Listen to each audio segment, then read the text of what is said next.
A very good morning to all the students.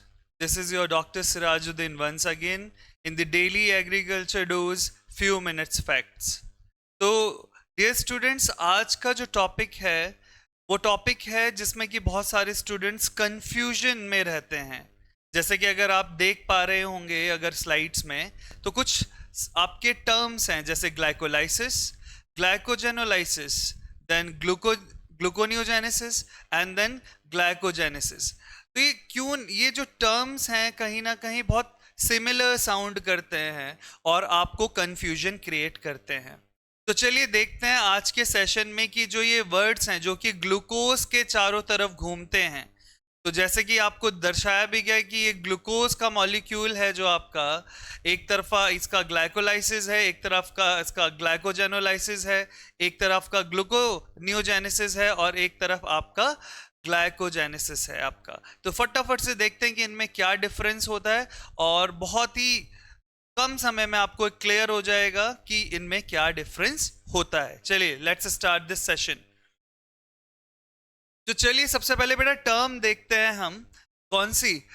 Glycolysis. अब देखिए अगर मैं ग्लाइकोलाइसिस को तोड़ दूं तो उसका प्रीफिक्स है ग्लाइको, है ना? ग्लाइको इज द प्रीफिक्स और ग्लाइको का मतलब होता है ग्लूकोज, राइट? देन लाइसिस, तो जहां पर भी लाइसिस वर्ड यूज होता है स्टूडेंट्स, उसका मतलब होता है टू ब्रेक डाउन, स्प्लिट कर जाना, हमेशा याद रखिए।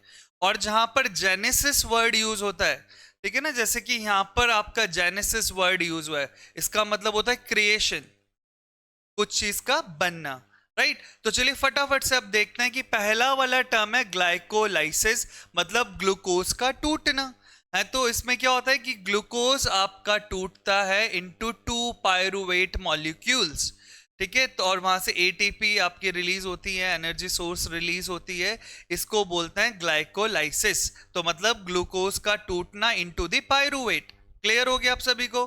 नेक्स्ट है ग्लाइकोजेनोलाइसिस। तो यहां पर देखिए वर्ड क्या यूज हो रहा है, ग्लाइकोजन। और ये ग्लाइकोजन क्या होता है, स्टोरेज फॉर्म है आपकी किसकी, ग्लूकोज की, इन द एनिमल्स, ओके, और in the human beings. Lysis का मतलब जैसे मैंने बताया स्प्लिट कर जाना, तो इसका मतलब है आपका ग्लाइकोजन टूट रहा है और किस में कन्वर्ट हो रहा है, ग्लूकोज में कन्वर्ट हो रहा है।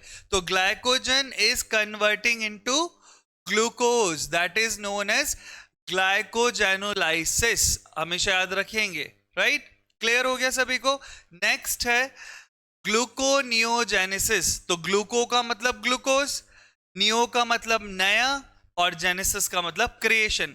तो मतलब अगर कोई नॉन कार्बोहाइड्रेट सोर्सेज हैं, है ना, जैसे आपका लैक्टेट, ठीक है ना, तो अगर किसी नॉन कार्बोहाइड्रेट सोर्स से किसका निर्माण हो रहा है, किसका फॉर्मेशन हो रहा है, एक नए ग्लूकोज मॉलिक्यूल का अगर फॉर्मेशन हो रहा है, तो इसी को हम बोलते हैं ग्लूकोनियोजेनेसिस, मतलब द जेनेसिस और the creation of glucose from the non carbohydrate sources, that this is known as gluconeogenesis. कहीं कहीं पर ये नियोग्लूकोजेनेसिस के नाम से भी देखने को मिलता है। फिर चौथा टर्म जो है आपका ग्लाइकोजेनेसिस। तो ग्लाइकोजेनेसिस यहां पर अब आपको याद रखना है, यहां पर ग्लूकोज से ग्लाइकोजन बन रहा है, तो यहां पर ये ग्लाइकोजन, तो ये ग्लाइकोजन है, ठीक है, याद रखना है ग्लाइकोजन है, इसका मतलब है यहां पर हमारा क्या बन रहा है, ग्लाइकोजन बन रहा है, राइट?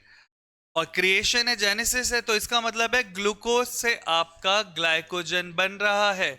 तो आप देख सकते हैं ना इन दो में, अब आप देख के मुझे बताइए कमेंट सेक्शन में, खुद ही बताइए कि कौन से दो प्रोसेसेस एक दूसरे के अपोजिट हैं, विपरीत हैं, ठीक है ना? इतने में आपको आंसर बताता हूं। चलिए let us come to the last bonus, जिसे हम कह सकते हैं एडिशन कर देते हैं एक वर्ड का, दैट इज द ग्लाइकोसाइलेशन।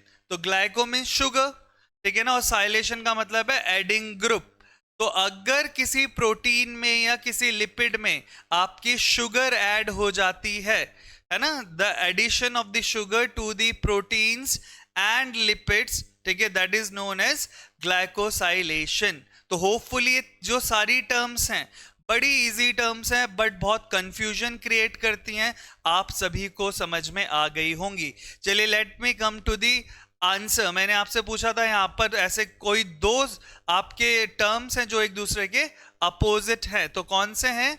एक तो है आपका ग्लाइकोजेनोलाइसिस, जिसमें कि क्या हो रहा है, ग्लाइकोजन से आपका बन रहा है ग्लूकोज। अब आप देख लीजिए इसका रिवर्स कहां पर देखने को मिल रहा है, ग्लूकोज से बन रहा है glycogen, so that is the reverse, glycogenesis. तो ये वाला और आपका ये वाला दोनों एक दूसरे के क्या है, रिवर्स मैकेनिज्म है।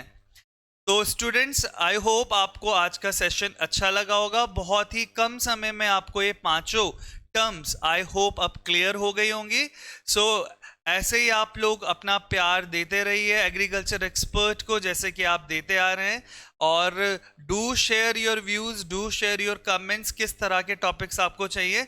वैसे मुझे बहुत सारे टॉपिक्स मिल गए हैं, तो डेली हम उन टॉपिक्स के ऊपर अब मैं आपको वीडियोस देता रहूँगा, ठीक है ना। और इसी के साथ अलविदा लेता हूं आप सभी से, और मैं चाहता हूं कि आप सभी एग्रीकल्चर एक्सपर्ट को सब्सक्राइब करें, लाइक करें, शेयर करें और कमेंट करें। तो इसी के साथ thank you very much to all the students.